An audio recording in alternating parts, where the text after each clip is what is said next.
सभी विद्यार्थियों का स्वागत है वहीं अपनी हिंदी की ऑनलाइन क्लासों में।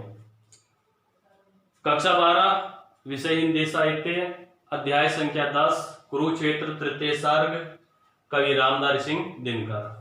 आज यह जो अध्याय है आज यह पूरा हो जाएगा। बहुत दिन हो गए इस अध्याय को चलते चलते, आप भी बोर हो चुके हैं पढ़ते पढ़ते और मैं भी बोर हो चुका हूं यह वीडियो बनाते। तो आज खुशी है इस बात की कि आज अपना यह अध्याय है यह क्या हो जाएगा, पूर्ण हो जाएगा। ठीक है, व्याख्या संख्या 21 और 22। पहले 21 को देखते हैं फिर 22 को देखेंगे। ठीक है। सच पूछो तो सर में बसती है दीप्ति विनय की, संधि वचन संपूज्य उसी का जिसमें शक्ति विजय की। सहनशीलता समा दया को तभी पूछता जग है, बल का दर्प चमकता उसके पीछे जब जगमग है। सच पूछो तो सर का अर्थ बाण, बसती है निवास करती है, दीप्ति चमक, विनय निवेदन, संधि वचन संपुंज्य आदर योग्य, जिसमें शक्ति विजय की। सहनशीलता समा दया तभी पूरता जग संसार, बल का मतलब शक्ति। ठीक है, शक्ति ले सकते हैं, बल का बल भी रह जाएगा। दर्प अभिमान, चमकता मतलब चमकता, पीछे जब जगमग है, जगमग प्रकाशवान प्रकाशयुक्त। ठीक है भाई, अब देखते हैं व्याख्या। वहीं भीष्म पितामह धर्मराज युधिष्ठिर को उदाहरण देते हुए कहते हैं क्या, सच पूछो तो सर में ही बसती है दीप्ति विनय की। हे धर्मराज युधिष्ठिर, यह सच्चाई है और सच पूछिए तो यह बात क्या सर में ही बसती है। व्यक्ति के बाणों में ही, किसमें, व्यक्ति के बाणों में ही निवास करती है। किसकी, दीप्ति विनय की। चमक, बाणों की चमक है, वह चमक किसमें निवास करती है, विनय में निवास करती है।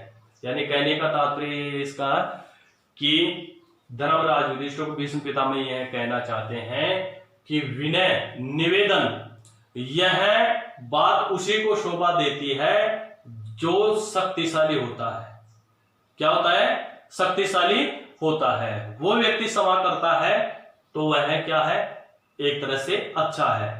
ठीक है, सच पूछो तो सर में ही बसती है दीप्ति विनय की। धर्मराज युधिष्ठिर को समझाते हुए कहते हैं भीष्म पितामह की यह सच है कि बाणों में ही निवास करती है वह चमक निवेदन की, संधि वचन संपूज्य। और आपके साथ जो संधि वचन किए गए थे, संधि समझौता किया गया था कौरवों के द्वारा, संपूज्य उसी का, वही इसके आदर, ये क्या है, आदर, सॉरी आद्य हो गया, ये आदर योग्य, वही आदर योग्य होता है जिसमें शक्ति विजय। वही व्यक्ति आदर और मान सम्मान के योग्य होता है जिसमें विजय प्राप्त करने की शक्ति निहित होती है।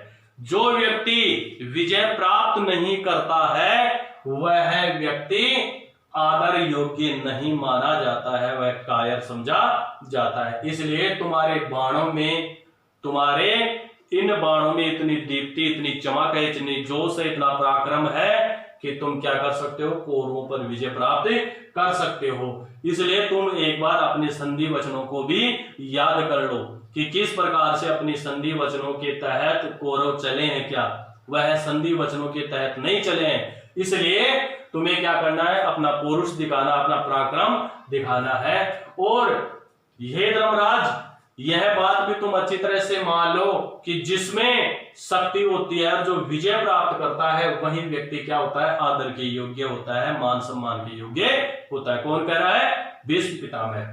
सहनशीलता समा दया को तभी पूछता जग है। और आप सहनशीलता, दया, क्षमा यह बात बार बार कहते हो, तो सहनशीलता, क्षमा, दया को भी मैं बता देता हूं, यह संसार तभी ही पूछता है जब आपके पास अत्यधिक शक्ति हो, आप अपना पराक्रम दिखाते हो, आप विजय प्राप्त करते हो। बल का दर्प चमकता उसके, और आपकी जो शक्तियां हैं, उसकी जो शक्तियां हैं, वह शक्तियां अभिमान के रूप में उसके साथ क्या करती हैं, चमकती हैं। यानी अपनी शक्तियों पर वह क्या करता है, गर्व करता है। वह शक्तियां उसके साथ क्या करती है, चमकती हुई अभिमान के रूप में दिखाई देती हैं। पीछे जब, और उन्हीं शक्तियों से, उन शक्तियों के बल पर, उन शक्तियों के बल पर और अभिमान के बल पर यह पूरा संसार क्या होता है, प्रकाश युक्त होता है। अर्थात तो वह विजय पर विजय, विजय पर विजय प्राप्त करता हुआ आगे चला जाता है। इसलिए शक्ति बल का दर्प, इसलिए शक्ति रूपी जो अभिमान है, वह अभिमान उसका कैसा दिखाई देता है, चमकता हुआ दिखाई देता है, और उसके पीछे यह सारा संसार है, यह प्रकाश युक्त रहता है। अब किसके समान प्रकाश युक्त का क्या बता दिया, प्रकाश युक्त इसलिए बता दिया कि वह विजय प्राप्त करता है तो उसकी ख्याति आसपास और चारों ओर फैल जाती है। तो ख्याति फैलना ही उसका क्या है, प्रकाश युक्त माना जाता है।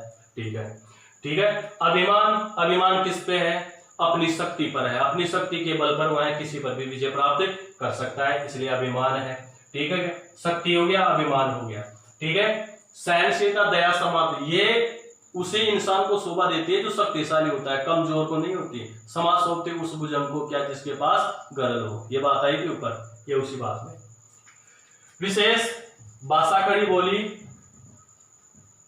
खड़ी बोली, तत्सम तद्भव शब्द, ठीक है। अनुप्रास अलंकार, अनुप्रास अलंकार, ठीक है। गोडी रीति, वीर रस, ओज गुण, ठीक है। अब देखिए अगला, जहां नहीं सामर्थ्य शोध, प्रतिशोध या बदला, ठीक है। समा निष्फल, व्यर्थ, बेकार, बेकार। गरल जहर, पी जाने का मिस, बहाना। छल धोखा, ठीक है। वाणी का मतलब बोली, ठीक है। अब यहां पर भीष्म पितामह अंतिम पदों में क्या कहते हैं धर्मराज युधिष्ठिर को, बहुत कठिन बात उनको बताई जा रही है। क्या, जहां नहीं सामर्थ्य, हे धर्मराज युधिष्ठिर, जिस इंसान में प्रतिशोध लेने की क्षमता नहीं होती, प्रतिशोध लेने की क्या नहीं होती, क्षमता नहीं होती, क्षमा वहां निष्फल है। वहां किसी इंसान को क्षमा करना उसके लिए व्यर्थ होता है, बेकार होता है। किसी में किसी के साथ बदला लेना, प्रतिशोध लेना, उसका सामर्थ्य है ही नहीं हम में, वहां क्षमा वहां निष्फल है। तो वहां सामने वाले को क्षमा करना वह क्या है, बेकार है। सामने वाले से लड़ ही नहीं रहे और हम उसे माफ कर रहे हैं, बिना लड़े माफ कर रहे हैं, तो वह क्या है, हमारे लिए निष्फल है, व्यर्थ है, बेकार है। हम उस पर विजय प्राप्त करें और विजय प्राप्त करने के बाद में फिर हम उसे माफ करें, तब यह हमारे लिए क्या है, सफल माना जाएगा कि विजय प्राप्त करके चल, मैंने तेरे को माफ कर दिया, तेरे प्राण बख्श दिए मैंने, तब वह सार्थक माना जाता है। लेकिन अपने में पहले से ही आप पे कौरवों से, दुर्योधन से प्रतिशोध लेने का सामर्थ्य है ही नहीं, तो क्षमा वहां निष्फल, तो क्षमा आपके लिए, वहां आप क्षमा की बात कर रहे हो तो आपके लिए वह तो व्यर्थ है, बेकार है। गरल घूंट पी जाने का, यह क्षमा शब्द उसी प्रकार से है जिस प्रकार से जहर का घूंट, किसका, जहर का घूंट पी जाने का एकमात्र यह अपनी आवाज का, एक बोली का एक बहाना है। एक बोली के बहाने के कारण तुम क्या कर रहे हो, यह जहर रूपी घूंट, कौन सी, यह जहर रूपी घूंट का यह बहाना है। जहर रूपी घूंट पी जाने का यह एकमात्र आपकी बोली का बहाना है, जो यह अपने आप पे आपको धोखे देना जैसा है।